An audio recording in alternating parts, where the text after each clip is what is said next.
What's up everyone, Adam from Cape Crawlers, and this is the Traxxas TRX4M budget build. Recently I did a budget build for the Axial SCX24, where we took $250, we bought a truck, and we spent the rest on upgrades to see how much we could improve that truck with the money that we had left over. That was a super fun project, we got great results out of it and had a blast doing it. Someone left an interesting comment on that video though, and I'm paraphrasing a little bit here. But they said, spend $150 on a Traxxas TRX4M and save yourself $100. So I took that kind of as a challenge.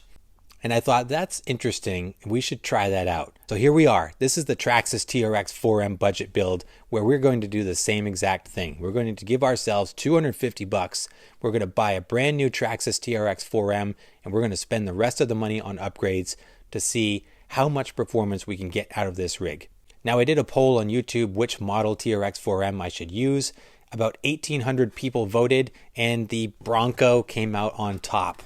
So we've got ourselves a brand new TRX4M Bronco that we're going to be using for this shootout.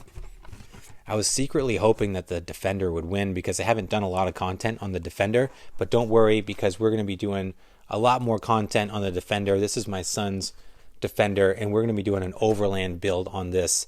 I really think the Defender works great as an overlander, and that's what we're going to do with this. So that's going to be fun. That'll be coming soon. So if you're looking for Defender content, I got you covered, and I'm looking forward to getting much more content out about this model. But in any case, for this video, we're going to be taking a look at the Bronco.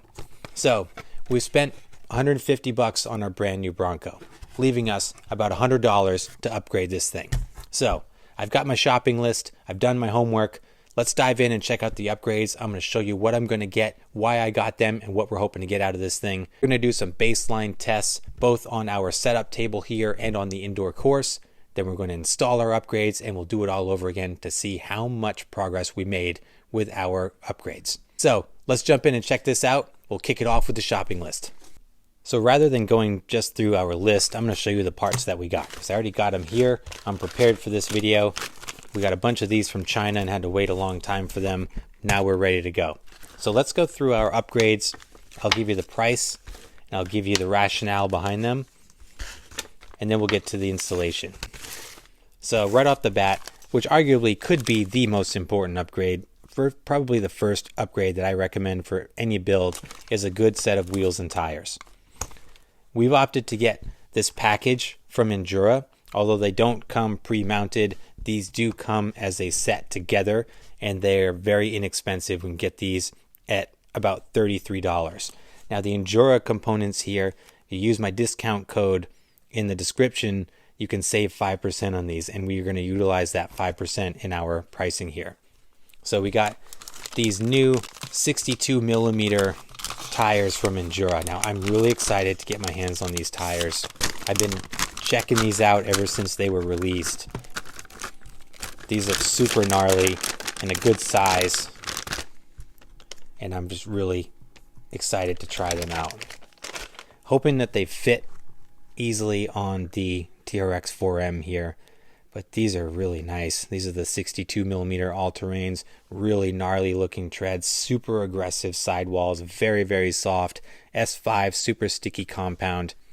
Foams feel really nice too. I learned from the SCX24 video that the new Endura foams are actually really good quality and nice and soft. So I didn't spend any money on foams. So we got those 62 millimeter tires. We got the deep dish stamped steel wheels.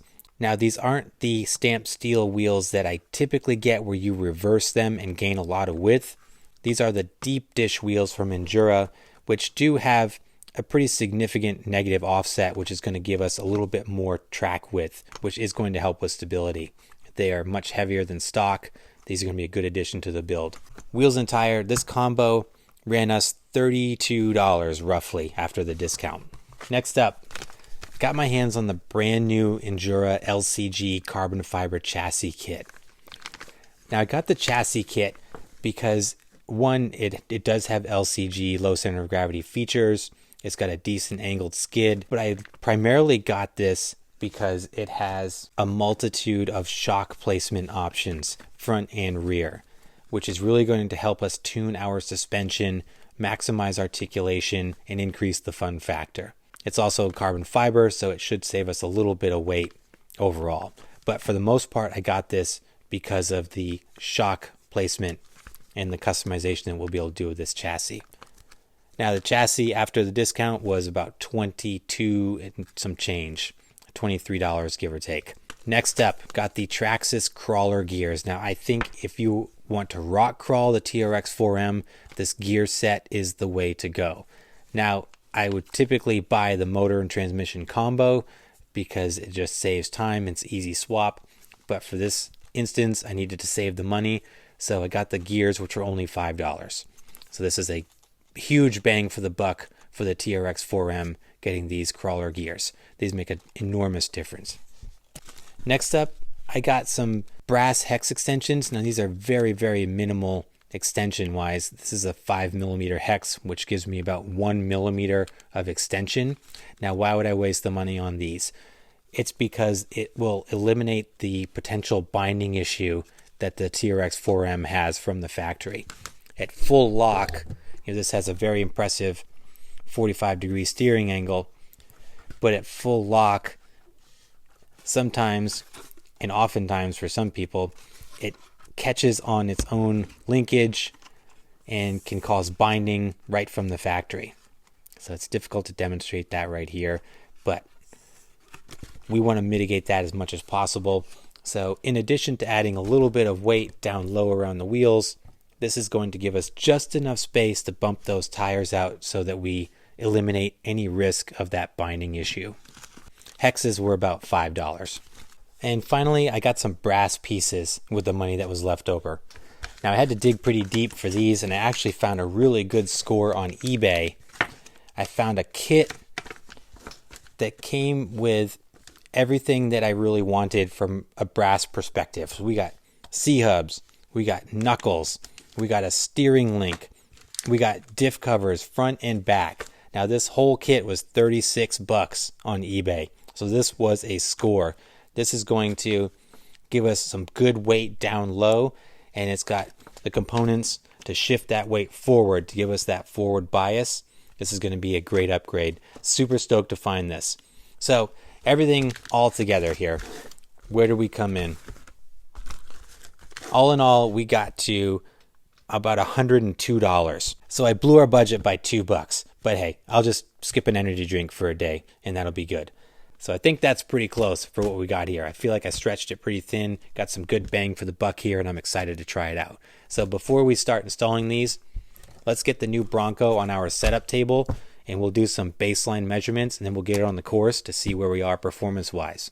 So let's first start with the RTI, with our ramp travel index. We'll see where we are from an articulation standpoint. I think we're about maxed out there. I'm going to call it 13. So make a note here.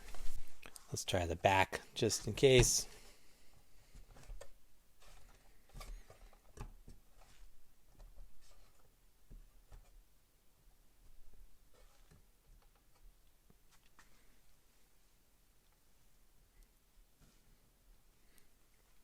Yeah, pretty sure that 13 is our max here in stock form. So our RTI, we've got 13.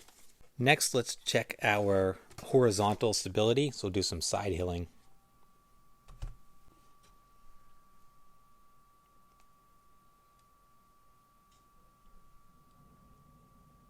It's 30. 40.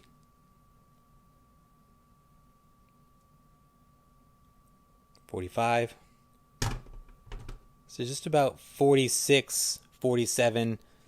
I'm going to call it 46 on the side hill. And finally, we'll try the vertical.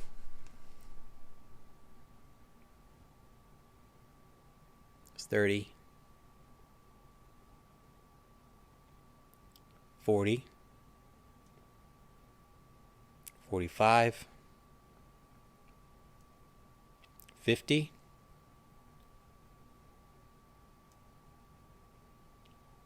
55.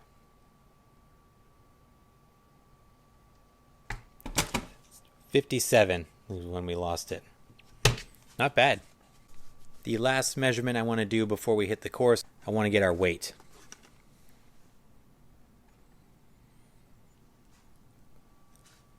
Stock form, if you can see that, 498 grams. Alright, now for the fun stuff. Got the brand new TRX4M on the course. I do have this in crawl mode. The Traxxas TRX4M does have that 3-mode ESC from the factory, which is really nice. So we've put it into crawl mode here. Love the orange body on this. I did not count the orange body as an upgrade. I just saw it and fell in love with it because orange is my favorite color.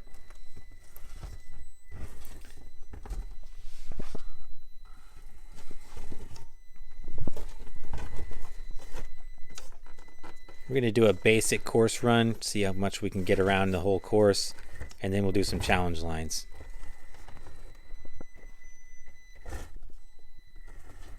That 45-degree steering angle on the Traxxas is so nice.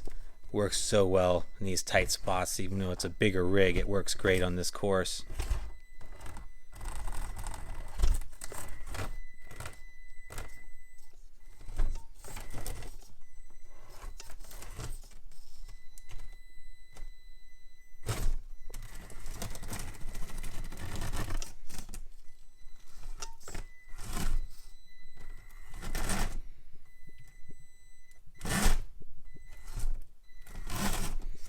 Struggling a little bit on the styrofoam here, trying to get up the canyon.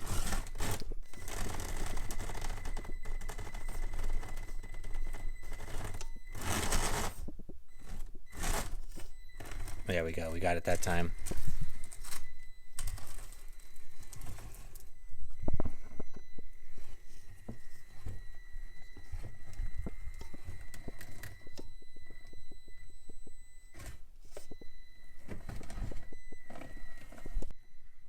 The Traxxas is impressive out of the box, I gotta say. Remembering the SCX24 in stock form when we did the baselines, the TRX4M is just much superior out of the box, I think. Now let's move on and do some challenge lines. We'll come over here, we're going to try the escalator. This will be our first kind of technical vertical challenge here.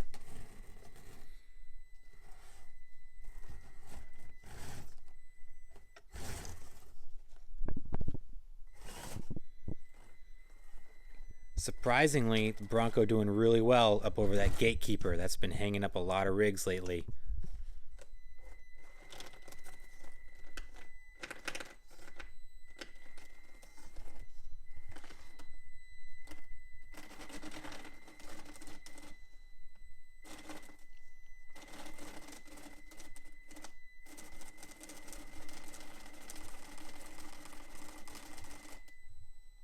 Find some traction here, but not go too far. Like we got it. Think it. Oh, I've made it. Nice. On the opposite side of the escalator now, let's try the chute. So this is our second vertical line here. This is a pretty steep and slick approach, about 36 degrees at the base, up to about 50 degrees, 52 degrees at the top.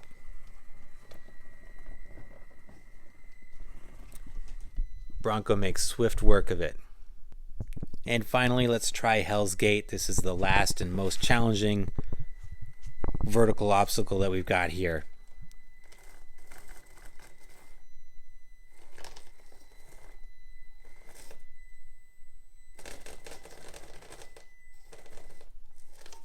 Whoa!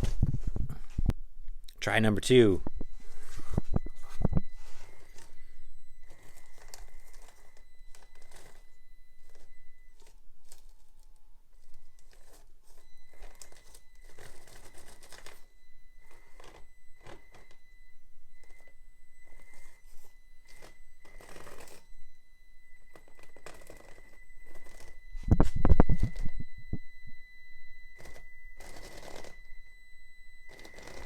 If we get through this spot, it might do it. I think we're hung up right there.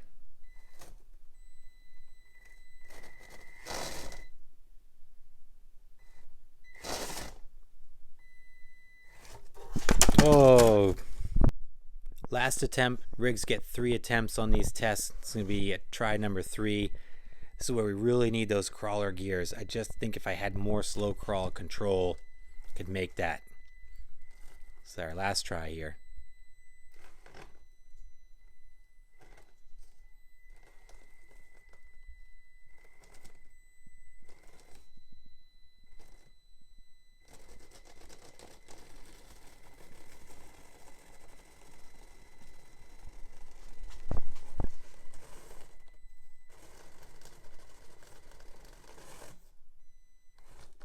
Oh, that's it. All right. All right, let's go throw some upgrades on, and then we'll do all this over again to see how much improvement we got out of this thing.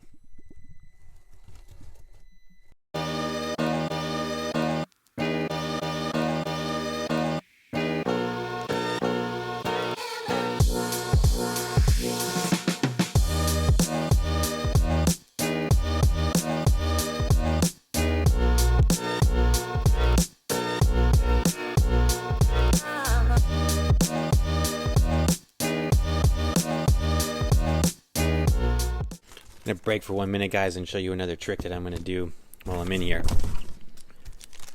So a friend of the channel, Mikey, I won't say his last name, but sent us over this shrink tubing that we're going to put over the drive shafts when we start to reassemble these things. Now the CV style drive shaft on the Traxxas has this O-ring that goes around and maintains the pin that holds this whole assembly together. But this is vulnerable to being scraped off by rocks, and then when that O-ring comes off, you lose your pin and your drive shaft comes apart. So what Mikey's provided here, and what I've seen a lot of folks do, is they take this shrink tubing, you put it over your drive shaft. So when you put this on here and you shrink it on, it covers that O-ring completely. So now you're mitigating any risk of failure from scraping that O-ring off on rocks or anything when you're out on the trail or out on the rocks. So I'm going to put these on all ends of the drive shaft at each connecting point. There's 4 of them. So this is just some, I can't remember the exact size, but it's just some basic shrink tubing we're going to put on there. So shout out to Mikey for that. He also made us some DIY limiting straps, which is really cool. I haven't put these on a rig just yet, but this is a great design, using a cross member design and a chain with these little metal hookups. So very cool. You know, again, just appreciate everyone sharing their ingenuity and giving me an opportunity to check out these parts. All right, just want to show you that real quick. Now I'm going to jump in and do the rest.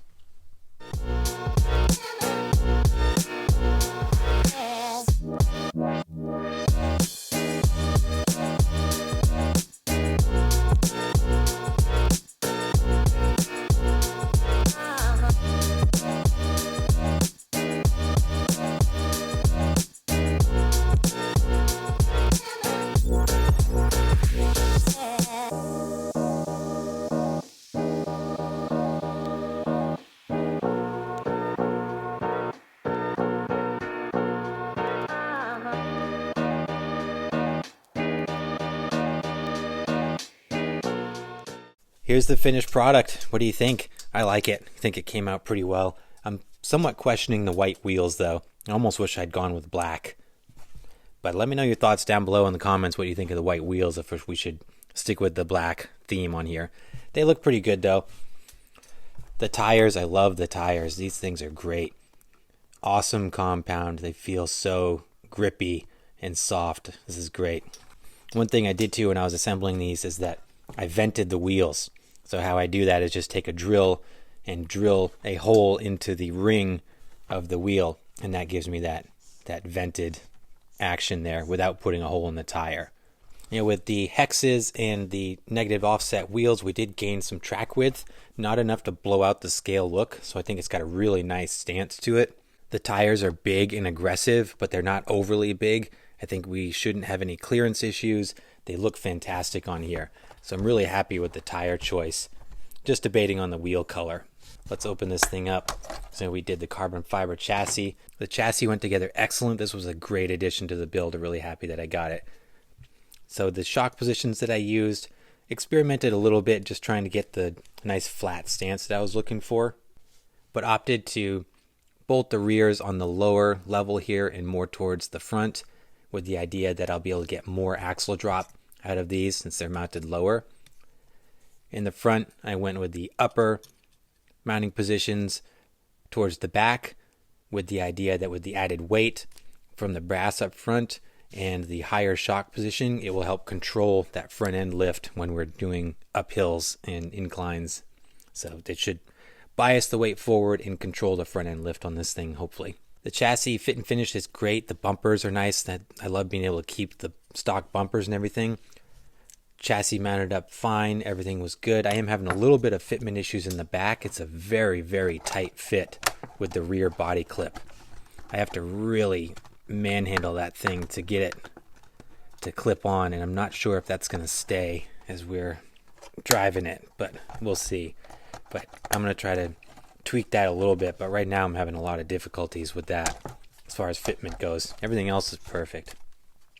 Underneath here, we got all our brass on here. So we did the diff covers, front and back, knuckles, C-hubs, steering link, everything went on great. So for a $36 kit, this thing went on excellent, great fit and finish. So that was a bargain and a great find right there. I have my shrink tubing ready to go on my drive shafts. I just got to heat it up and seal those up now that everything's installed.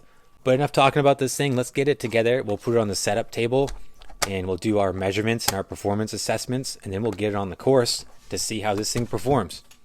Okay, for the first thing we want to do here, we want to test the RTI, the Ramp Travel Index.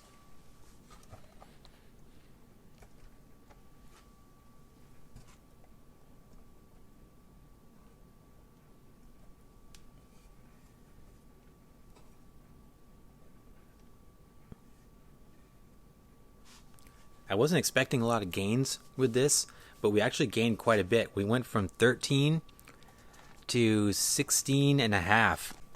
Try the back.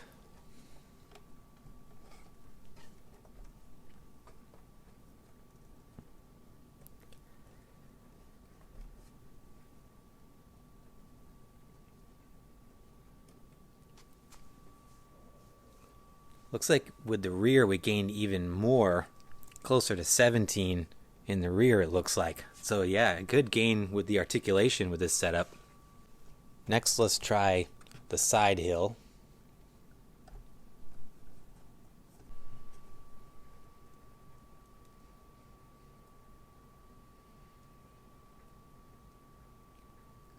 It's 30. It's 40.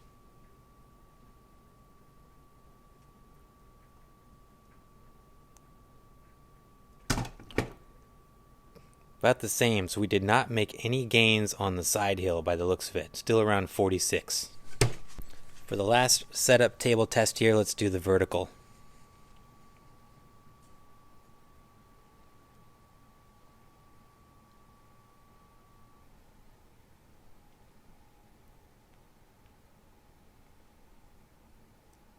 It's 40. 45. 50. Starting to slide, unload a little bit. 55. 58. 58. So gained a tiny bit on the vertical, maybe about 1 or 2 degrees. Let's weigh this thing.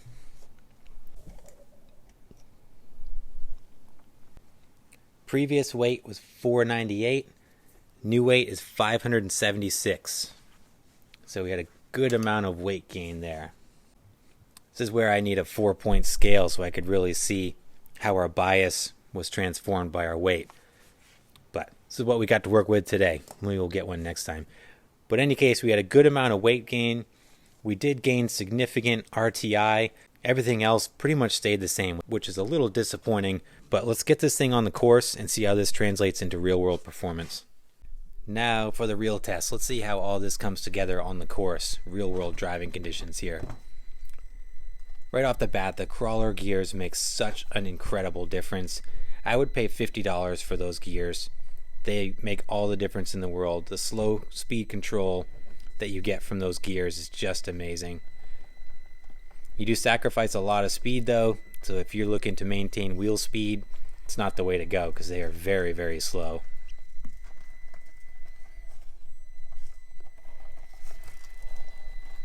Tires don't seem to rub. We're still got that nice tight turning radius. Lots of extra clearance with those big tires. Definitely improved approach angle.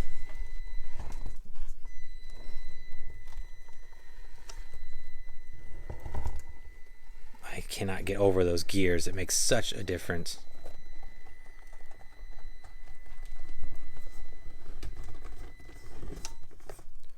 Tires don't seem to rub. I feel like they're a good size. They may be rubbing a little bit, but there's certainly no catching. This 62 millimeters. This is a nice size tire for this rig.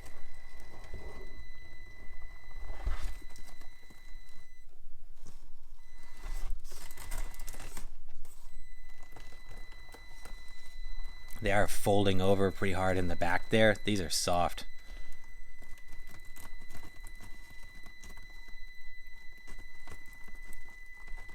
Still gripping hard though. Very nice. Definitely seems to do better on the styrofoam.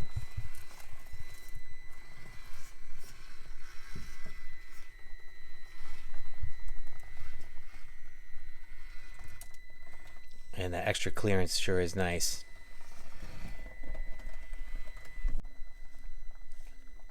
The white wheels are starting to grow on me too.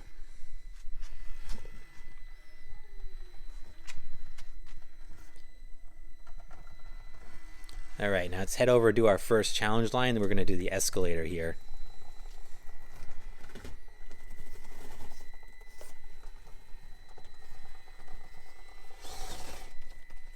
Very nice. Up and over that gatekeeper with no issues.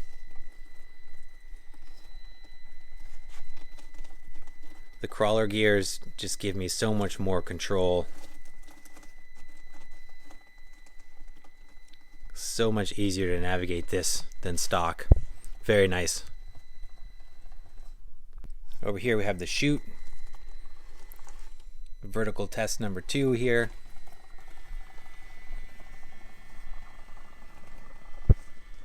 No drama on the chute, very easy.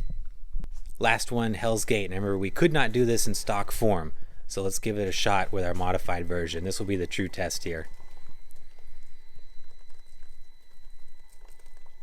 Not gaining any degrees on the vertical or side hill is a little concerning to me, but we'll see.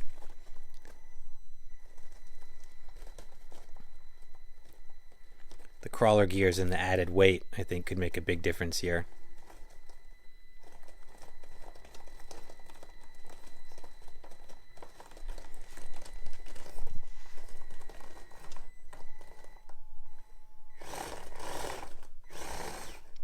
Whoa, bumped it up and over that.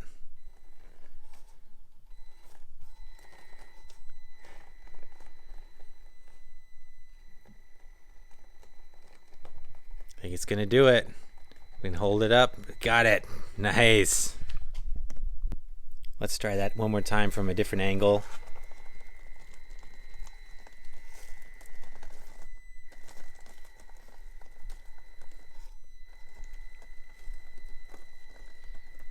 Another free mod you could do to improve the climbing would be to take that rear tire carrier off.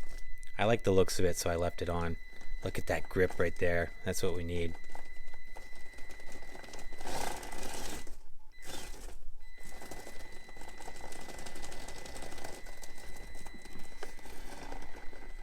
Nice. Whoa, we got some crazy lift going there.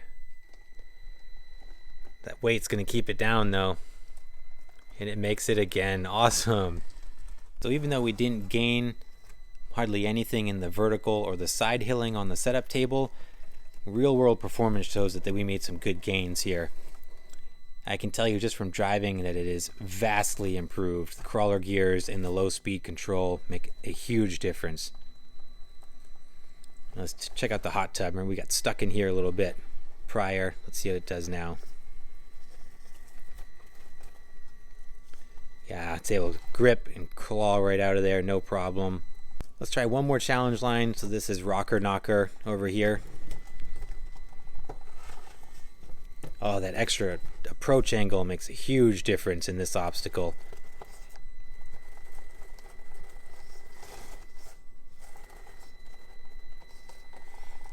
Very nice. That was good.